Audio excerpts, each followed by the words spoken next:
Ravens didn't play last week, and there are high expectations this week that Pittsburgh will get Ben Roethlisberger back on the field here in Baltimore. Time will tell. This guy talks about sports for a living at Fox Sports Radio. He's out in Los Angeles, California, where every once in a while I do pay him a surprise visit. He is Mike Harmon. He is the Swollen Dome out on Twitter, and he's ready for some football. I feel tortured for you that your poor daughter is going to grow up a Rams fan.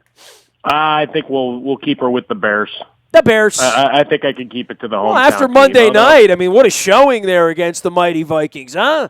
I tell you what, coming into that game, I'd spoken about it loudly for several days that the Bears would win and win convincingly. What led you to this conclusion? Give me the why. I'm always interested in that. The why? I don't know if you saw Jake Long. Jake Long was a turnstile. That's correct. Playing on the end, leaving Sam Bradford to be under duress for most of the night. Offensive line played bad. They didn't have Jerick McKinnon, which left them a little one-dimensional in terms of their run game, and Matt Asiata is more a short yardage guy than anything.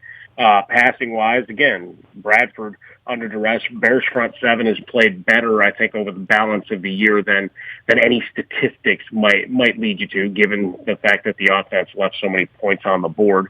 And then a little bit of the return of Cutler means that Alshon Jeffrey, even if the numbers weren't overwhelming, 4 for 63 and a touchdown, was going to at least be involved in the game plan a little bit more than Brian Hoyer, who fell in love with Cameron Meredith and kind of got away from distributing the ball across the spectrum of receivers. And then a home crowd, and then, look, Cutler coming back off 6 weeks. Yeah, I don't know that I read any articles today talking about how many fist bumps and thumbs ups and smiles that he had in terms of relating to his teammates, because if he hadn't, we surely would have seen all the articles to the contrary. But he is an unlikable bloke, right? I mean, I was at Buffalo Wild Wings and Owings Mills. We do our Monday night event out there every week with the limousine, and big thanks to a fully loaded limo for that. And, he's an unlikable cat, right? And I really did believe I've never understood that, though, Nestor, just because he doesn't jump up and down and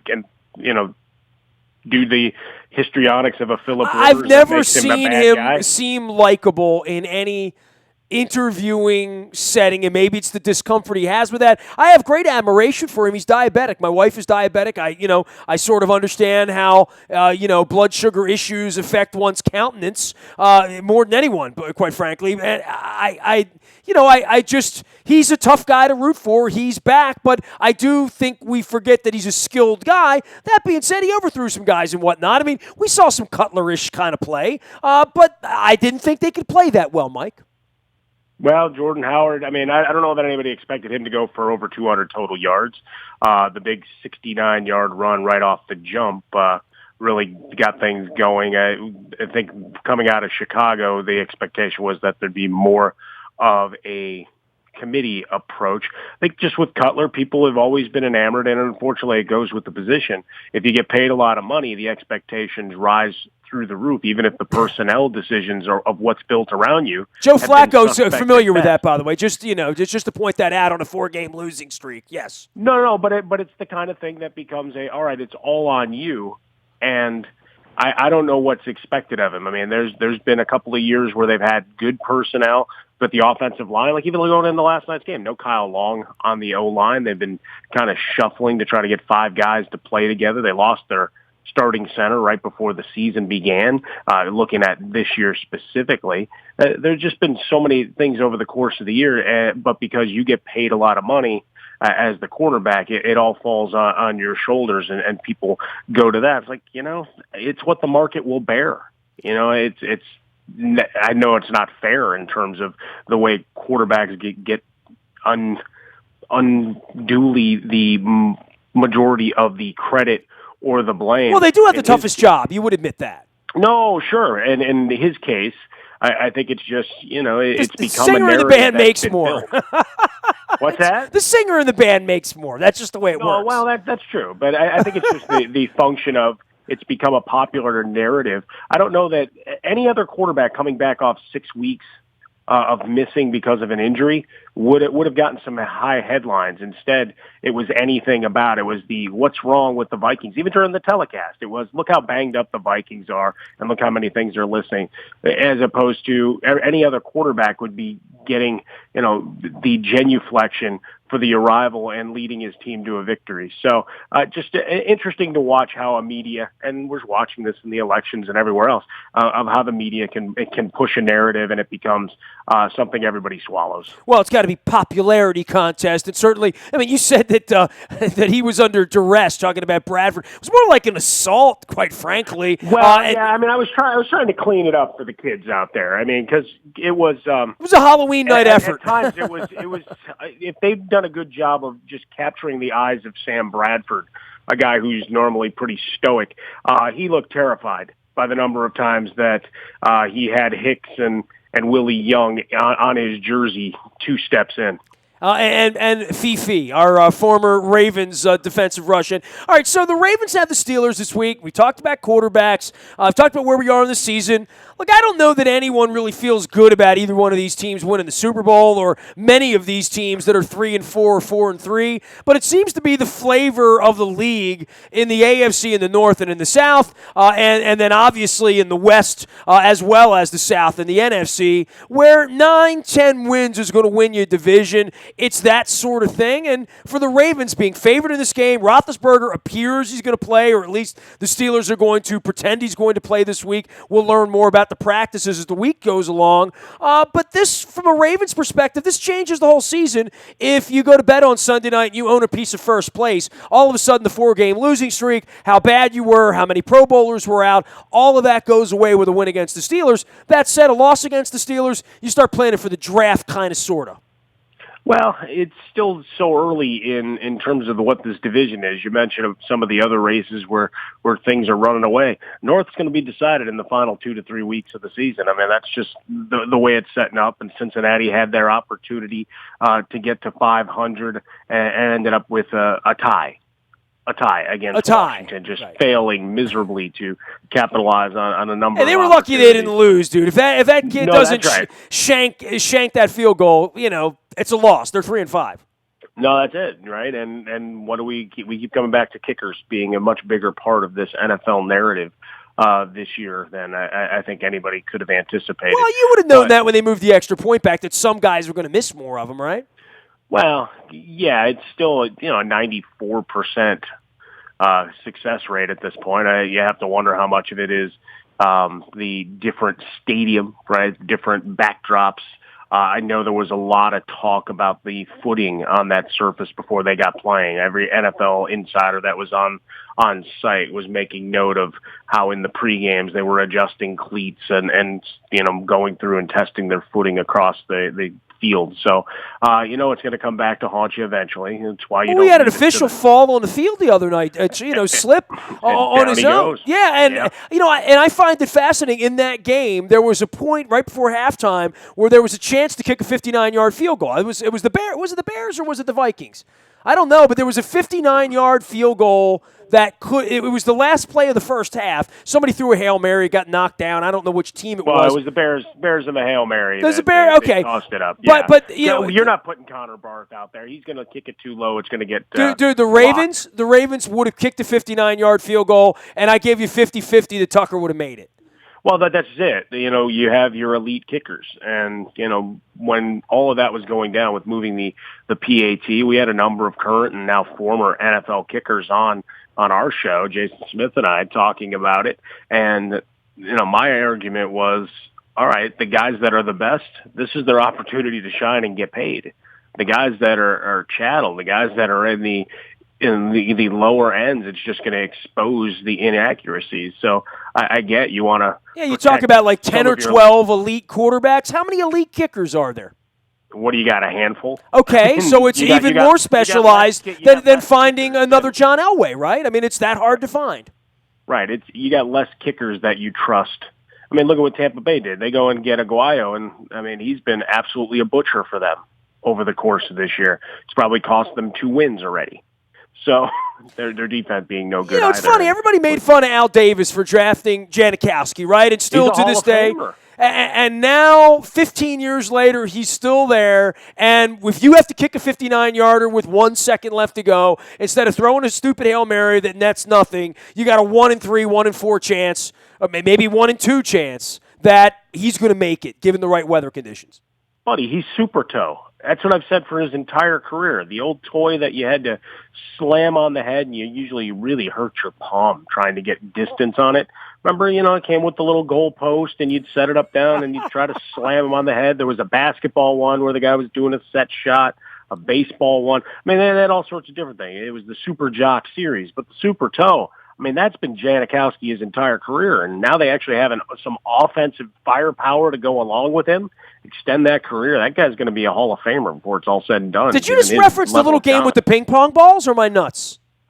Well, this one, it was actually more a they'd give you a plastic football that was kind of blocky. You didn't have the roundness of football because it had to stand, and you'd put it down, and then you'd slam on the guy's head to make like one of his yeah, I'm thinking the Rock'em Sock'em things that I had, the boxers. But I mean, I had a game that was in a box, right? Rock'em Robots was a good one. This was a game in a box where you set up these cardboard ends, and it had a little hoop, right? I had a Harlem Globetrotters. They were playing the Washington Generals, Natch, right? And you had a little ping pong ball that had a little arm, and you would shoot long baskets, short baskets, and the ball would bounce around and fall in these little holes. It was all spring-loaded underneath. Do you know what I'm talking about, or am I nuts here, Harmon? I know which game you're talking about. Don't make me Google this, man. Don't make me do that. Eventually you're going to have to, because you're going to have to put up a house. What would you Google? If you're going to Google, what would you call it? Board basketball game ping pong, would be called ping pong. That's ping pong or table tennis. Ping pong balls. Is that fair? Yeah, I mean, now you're embracing your inner child, and you'll be buying one on eBay or some other secondary site here in no time flat. Just got to call. Oh, there it is right there. Basketboard. Basketboard. Yes, that's what it was called. Because everything is new again. Hold on, let me find the Harlem Globetrotters version of that. Mike Harmon joining us here. He is the Swollen Dome at Fox Sports Radio, out on Twitter and everywhere the internet is served. He talks about sports for a living. All right, so what say you about the Ravens and the Steelers at this point? Somebody's got to win this division. It doesn't look to be the Bengals at this point, man. Well, it comes down to this. If you can keep Ben Roethlisberger upright, it's hard not to go with the weapons that are deployed, at least offensively. Defensively, they still have their issues. But you can score points when he's upright. Where you look at the Ravens, the scoring's been more inconsistent, trying to get any semblance of consistency out of the backfield. And even with Joe Flacco, I mean, when you look at what the numbers are at this point, touchdowns to interceptions, it's not there. And you talk about Justin Tucker and his value when you're relying. It's a formula that has worked there in the city before, of playing defense and getting just enough offensively to get you a big way. It just in today's NFL, over the balance of the second half of the season, which the schedule isn't exactly light for the Ravens in the second half. There's not a cupcake to be seen except for the November 10th home date with those Cleveland Browns, and that's a short rester, by the way. But hey, I mean, they could be you win this game Sunday, you could be 5-4. You could have a little weekend off, and life could smell a lot different if you beat the Steelers on Sunday. It just could. Well, and coming out of the bye week, there's a little bit of extra gadgetry. There's always, this is one where you throw the records out, all those cliches as you go through it, because at least historically over the last decade, the games have been decided by very narrow margins. And if you come away with a win there, against Cleveland's interesting. For an 0-8 team, I think I probably pay more attention to their battles. They cover a lot. Like, I didn't realize, when I saw the line on the game this week, I thought, well, there's the biggest mismatch. I mean, that's got to be a 13-point. And it's not, because they cover. So give them credit for that, but I can't find anybody in Cleveland that thinks there's a lot of ball players there. No, I mean, you got a handful of guys that rise up, and obviously they're doing everything they can in trying to the next 2 years, how many draft choices do they have? They acquire Jamie Collins. They'll have to make a decision on whether they want to retain him and what'll be a bloated contract. Q Jackson saying, I don't mind if he freelances. I think he'll tone down that kind of line of thinking in short order. But, you're looking at an offensive line that you got 4 spots to fill beside Joe Thomas if you don't get rid of him. If he sticks around, right? Yeah, so you got that. At the receiver position, Terrell Pryor, in a short order, has turned into a hell of a player. Coleman coming back off an injury, and Gary Barnidge is solid. The run game, you like Crowell and Duke Johnson Jr., they complement each other very well. And, the quarterback position, well, as we know, the jersey has, 30 names on it now, and just keeps going. So that's where your biggest question is going forward. Can they find that right guy? There are a number coming out in this year's draft that could be difference makers as opposed to this draft where Carson Wentz, as we talked about it going up to the draft. How good are either of these guys? Carson Wentz had game plans to beat Cleveland and a banged-up Chicago team in week 2, and they did a great job. But they've looked, since that win over the Steelers, they've been anything but consistent But they play defense capable. now. I mean, Schwartz has that. There's a lot of teams playing defense this year. I mean, Seattle plays defense. The Vikings play defense. The Eagles play. The Broncos won with defense and are winning again with defense. So, Sure. There are some nice units out there playing good ball. But when you go to it and you trade up to get a guy as your number 2 pick, or out here in Los Angeles, everybody wringing their hands about Jeff Fisher's decision to not turn to Jared Goff. Questions of where he is in his development. If you hear some reports, Jason Cole, a Bleacher Report, who joins us regularly on our show in the evenings, and he's got guys telling him that Goff's nowhere close to being ready. Like before the season, based on what they needed to do, that perhaps if they just done the feet to the fire, things might have worked out, or it might have been a complete and utter failure. But at this point, he's no closer to seeing the field than he was at the end of the preseason. Next year, you're going to have a number of teams jockeying for quarterbacks who might actually be difference makers. So Cleveland will be certainly among them, clamoring at the top in the wake of the Johnny Manziel era. But it's one of those, as you look at Baltimore's schedule, it is a daunting task to try to, pick your wins out and just say, all right, because everybody likes playing the schedule game. Everybody loves going to Dallas at Thanksgiving, man, and to New England in December. I mean, we knew this wasn't going to be easy, and they obviously have not put the foot in the right direction to be a playoff team yet. But this is where they get their own opportunity, right? I mean, they'll make and seal their case by beating or losing to the Steelers and the Bengals, right? No, that's just it. You've got a full run, and as we said, it's going to be decided late as long as they take care of business in those games against the Clevelands and Miamis. But the final 4 games, 3 of which are on the road, at New England, at Pittsburgh, at Cincinnati. And as much as it's going to be, one of those that gets your heart up in your throat as a fan saying, all right, what's our fate?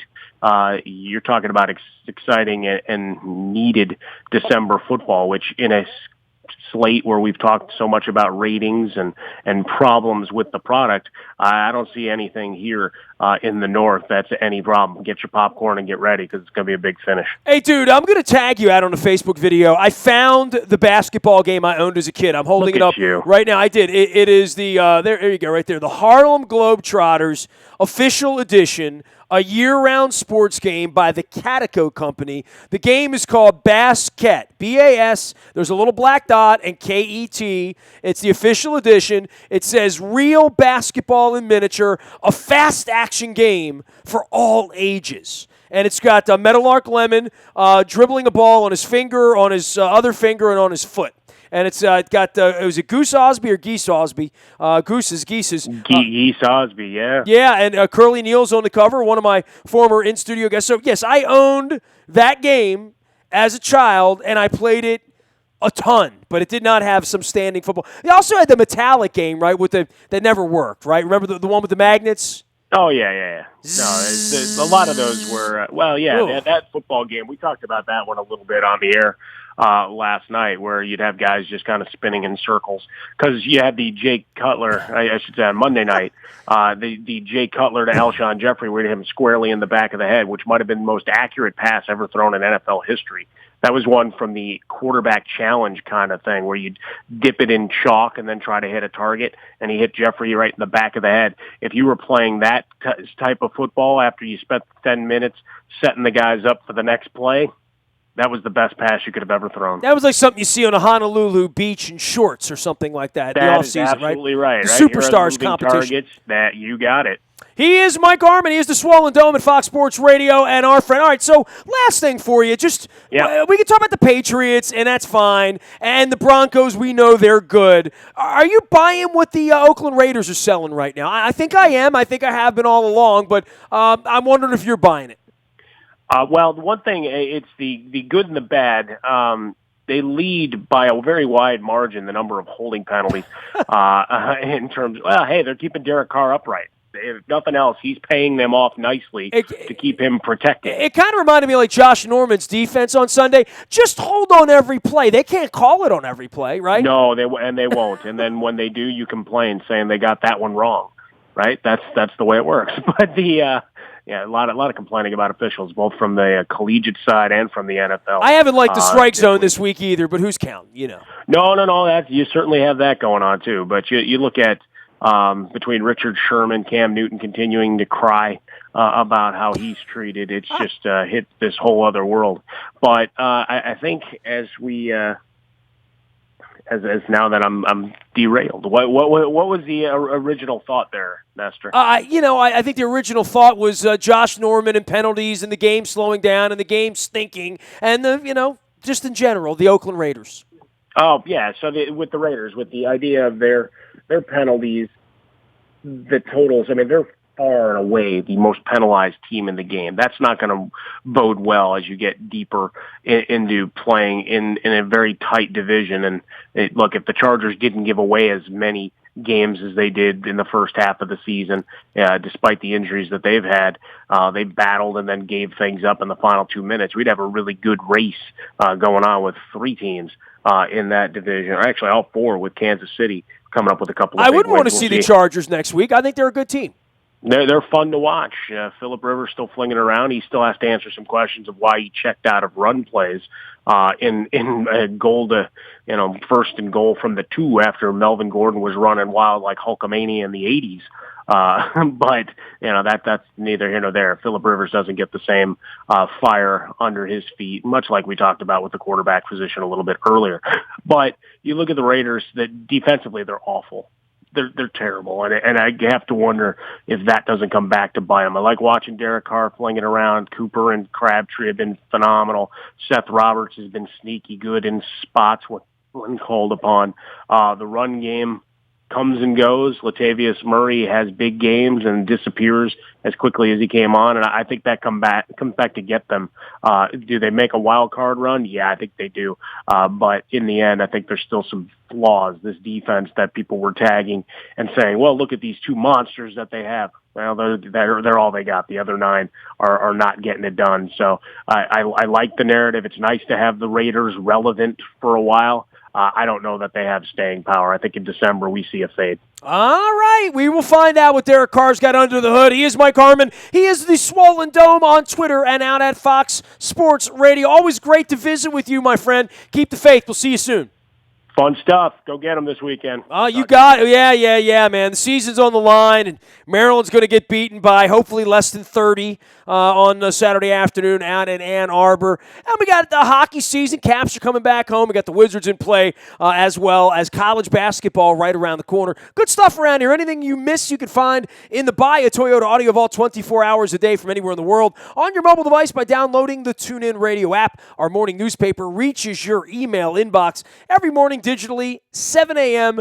Comes there powered by Planet Fitness and PlanetFitness.com, where it's still $10 a month to get in the best shape of your life. And last but never least, breaking news happens first on the WNST Tech Service. That is powered up by Coons Ford of Security Boulevard. Dennis Koulatsis will be here to drive you home on Thursday from 3 until 5. Nasty at WNST.net is the way to find me. I'm on Facebook, Twitter, LinkedIn, Snapchat, Instagram, streaming live on Facebook Live, as well as on our YouTube WNSTV channel. We are WNST.net, AM 1570, and WNST Towson, Baltimore, and we never stop talking Baltimore sports.